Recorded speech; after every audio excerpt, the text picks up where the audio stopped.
reported. I'm being joined now by Temitope Olodo, who is a security analyst. He joins us from the British capital, London. Good morning to you. Thank you for your time.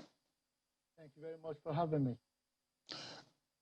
Does it surprise you the turn of events with the Russians actually seizing Kherson, which is the first that they have done since this invasion came up about 8 days ago now? I wasn't quite surprised. The Russians were meant to have entered into the capital a long time ago, at least within 72 hours. But Putin actually underestimated the Ukrainians, and that's why they've returned back to their old methodology of warfare, which is to surround the city and actually start, stuffing the city. And I think that's exactly what they've done. If you notice, the Ukrainians do not have enough military might, to protect the whole country. So what they've done is put their military in all the major cities.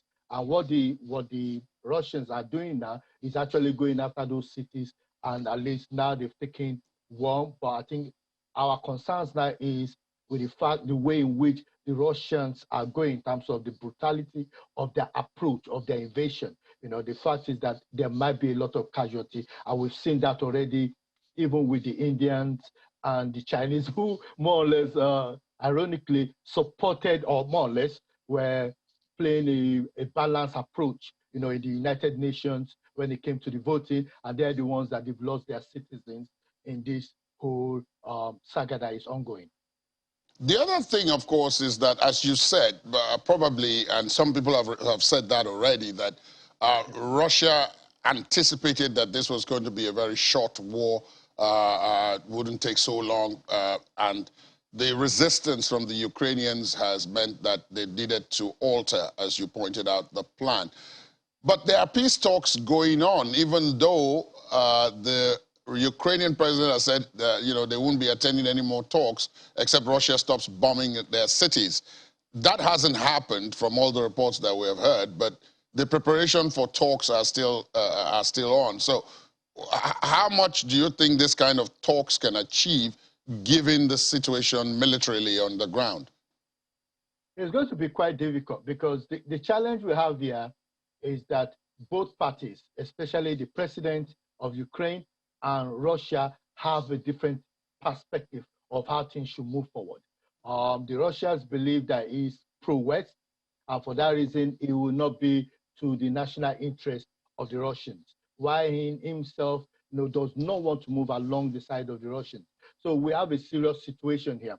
Now, there is nobody is going to win this, because unfortunately, we're in a situation where the Ukrainians, are digged in, and they started giving weapons to their citizens. So even if the Russians, with their military might, are able to occupy some parts of the country, they're still going to have difficulty ruling or doing it. And I don't think they want to rule. What they want is to have a proxy person that is pro-Russian imposed. And I don't see how they're going to achieve that. So the only solution is, from what we could see from the map, is that they are trying as much as possible, using this period of the peace negotiation or the meetings, to actually win as much territory as they could in the southern part of Ukraine, so that they could annex that. And I don't see the Western countries allowing that to do that. It's allowing them to do that. So we are in a difficult situation, and it's also going to be difficult for NATO to enter now and say, okay, we don't want any flying zone, no flying zone, because at the end of the day, the Russians are already on ground, and they have their batteries and anti-aircraft missiles there. So it's going to turn into a third world war if we are not careful. And that's the reason why, the Western countries are trying to see if they could broker a deal. And let's just pray that maybe with everybody putting pressure on Russia, they might just back down a little bit, but it's going to be a difficult one. Some of the people I've spoken to have said that things like this are always about compromise, and that, let me put it again, the way it was put to me, which is that the West goaded Zelensky, President Zelensky of the Ukraine, to poke in the eye of President Putin.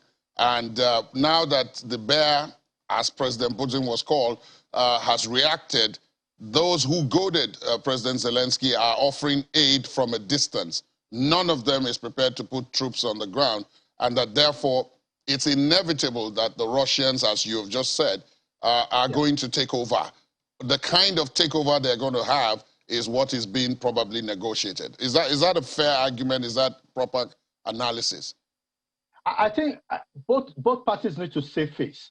And the only way we could save face is, for example, we know that this issue is being escalated by the hour, because with the Ukrainian president going to European Union and saying, you know what, you need to take us in, we need to become part of European Union. If they accept that proposition, then that would actually make Russia actually even more angry, because that is what it doesn't want. So the good thing is that NATO is saying we are not going to get involved. And I think that the fact that they are saying it publicly that we're not going to get involved might be an opportunity for Russia to back down a bit and say, okay, they're not going to create a border, from Ukraine. That might be one of the compromises, but they can't come out publicly. And maybe if one of the NATO countries should come out and say, you know what, Ukraine will not be part of NATO. They will not be part of NATO. That might actually help.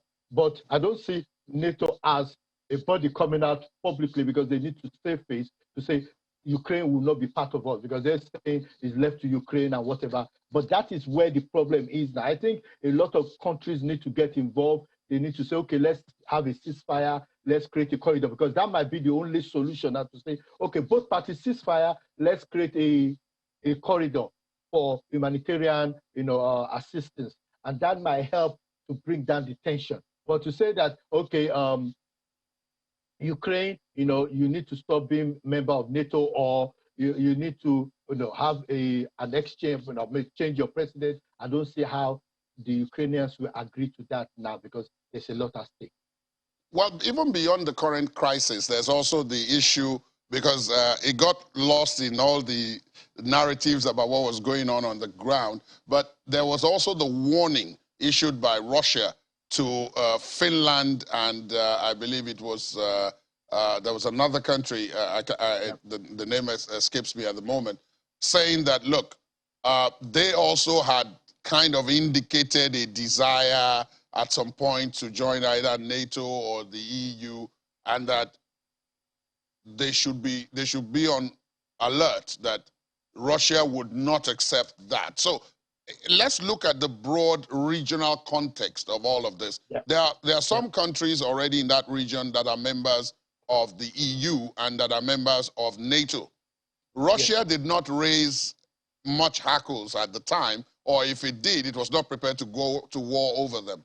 But it seems as if it is indicating now that it has drawn a line beyond which anybody who crosses will face what Ukraine is facing now. Militarily, is there a strategy to all of this? There is a strategy, and I think Putin has withdrawn the strategy. But I think, to be fair on Putin, nobody wants wants the West behind at their backyard, and that is why he doesn't want that military might at his backyard. And whichever way we want to look at it, nobody will want somebody, even in our country where we are now, if we know that there is, another superpower that is coming to build block of, powers around us, to suffocate us. We're going to raise concerns. And I think that is why he's drawing the red line. But unfortunately, the West are very good in drawing red lines, but they are very good in withdrawing back, because we know from history that Ukraine had nuclear weapons, and they gave them up, and they signed an agreement to say that Britain, America, and other countries, will support them,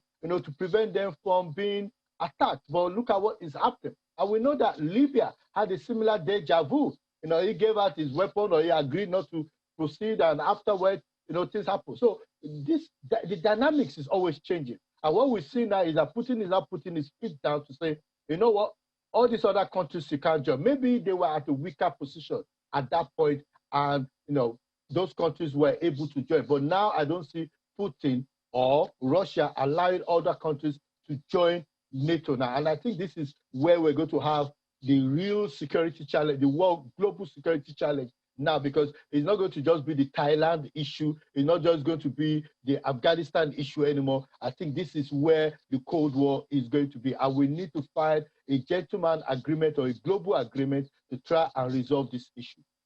The other thing I wanted to ask you about has to do with what the West is doing, which it describes as maximum pressure. It's trying to economically strangulate Russia into submission and withdrawal from Ukraine. But Russia also has some levers that it can pull.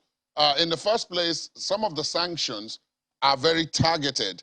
They are not sanctions that are targeted against items or issues that could affect the West. For example, they haven't said the gas should be turned off yet, but Vladimir Putin can turn it off himself. And if that happens, there are those who have said that the crisis will assume again a different dimension, especially in countries that have large aging populations that require heat, and then given the weather conditions in some of those places, that would be different.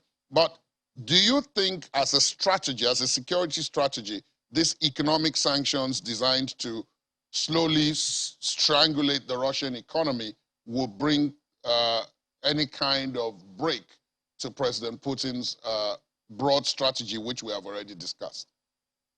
Unfortunately, Russia is not running the kind of democracy that we run in the West. So he's able to get away with a lot of things. And it's not like, Libya or Syria, where, they could still bully him. He still has a war chest, and he will puff and puff. But like you rightly said, we that live in Europe at the moment, we're watching our gas and watching our heaters, because everything is just going. So we have to wear many jackets, to keep ourselves alive. So if he decides to turn it off, and remember, there are so many countries that could still buy gas from Russia. And so Russia at the moment can still get away with a lot of things. But let's not kid ourselves. They are squeezing Russia, to the extreme. And this guy could do anything. And they could say, you know what, okay, if this is the way you want to go, let me just shut down this thing for at least one week, or for even 3 days as a warning shot. And then they will have to come to negotiating table. For me, I believe there need to be a compromise. And the compromise is, maybe they will just say, let's create a corridor, a humanitarian corridor, let's cease fire, let's all go and have a talk for 1 week. And that might save face for Russia, save face for Ukraine. And then at the end of the day, they will have a gentleman agreement that Ukraine will not join NATO. Because as far as this is concerned, Ukraine must not join NATO. And I don't see NATO going down or putting boots on the ground in Ukraine, to try and stop Russia, because this is going to be really bloody. The bottom line is that Russia is already bringing out some weapons that they should not even be using. So that automatically explains to our viewers that this guy is a no nonsense person, and is willing to go the long rope, and is willing to silence opposition within Russia on this matter. If it was in the UK, they would have shut down parliament. If UK is using those kind of weapons, or doing things that a lot of people are not happy with, who is going to do that in Russia? Nobody. Thank you very, very, very, very much for your thoughts on the program this morning. We'll, of course, keep an eye on this, and at a point we'll come back to you again to update ourselves on if there is a change of strategy and what is happening in the Western capitals there on another occasion. But thank you very much for your time this morning. Thank you very much. Thank you for having me. We'll take a break at this point in time. When we come back, we'll be taking a look at some of those issues that we raised there in terms of business and the economic reactions. Please stay on with us.